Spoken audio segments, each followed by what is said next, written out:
Right, what we're going to cook today is quinoa. And the first thing to realise is that it's not pronounced quinoa, it's pronounced quinoa. Okay, so the way I like to do it is, first of all you need to get your sieve. There's a bit of something in there. Right, in goes the quinoa. I'm not one for measuring jugs and things like that, just pour a bit in.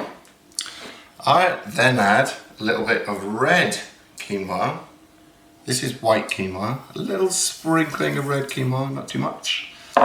And then I like to add bulgur wheat because it soaks up the liquid and makes it all a little bit more fluffy. So a bit of bulgur wheat in there, and then we have to rinse it at the sink.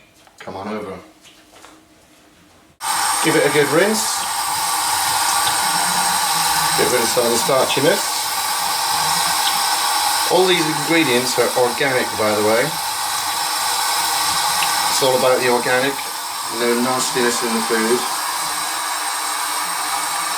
So once you've given that a good rinse, which I think is pretty much done there. Right, now onto the cooking. So, into a pot.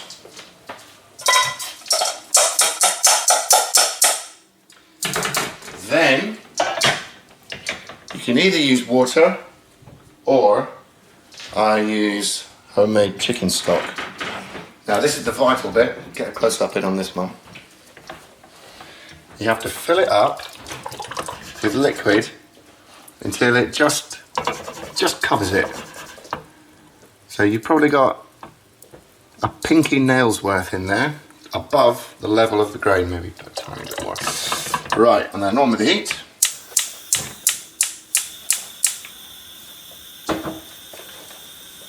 And then the extras go in, which are bay leaf, kombu seaweed. That's going to go in there. Large pinch of sea salt. This is Malden sea salt, this one. But I've also got some Himalayan pink and some Atlantic sea salt. So maybe a bit of pepper in there as well. And that's us, we're ready to rock. So I'm going to bring this to the boil. Right, this has now pretty much come to the boil. Get a close up on that. So the secret is to bring it to a hard boil and then reduce the heat so that it goes down to a very gentle boil, which I'm now going to do. Just like that, low as you can get the heat. And we're going to just let that simmer for about 5 minutes. See you in 5.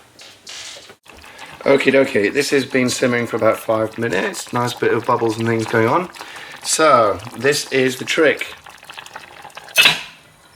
Get a tight fitting lid and put it on while the heat is still on to build up a bit of pressure there, and then you turn the gas off and you just leave it, but don't touch it at all, and definitely do not take the lid off. That's the vital thing. And we'll let that sit for probably about half an hour, and then what will happen is that the heat will build up inside it, all the quinoa and bulgur wheat will absorb the fluid, and it'll be lovely and fluffy. Okay, this has been sitting for around about 15-20 minutes. Now I'm not going to take the lid off, but I'm going to hold the lid down tight and give it a really good shiggle. But don't take the lid off, that's the vital thing. Give it a good old shake around. Oh, almost took the lid off then. Right, and then leave it. Okie dokie, we should be ready now. So, the lid's been on all along, give it a final shake about. And then, you end up with the loveliest, fluffiest quinoa and bulgur wheat combo you've ever seen. Look at that. Get the last little bits. So you don't need a non-stick pan for this, if it goes well. Hunt for the bay leaf and pick it out. Just there. And the kombu seaweed. Now what I do is, I just cut that up into tiny little bits and put it in as well. But you don't have to do that because the minerals and the iodine and all that stuff from the seaweed are already in the food. There we go. All done. Hey!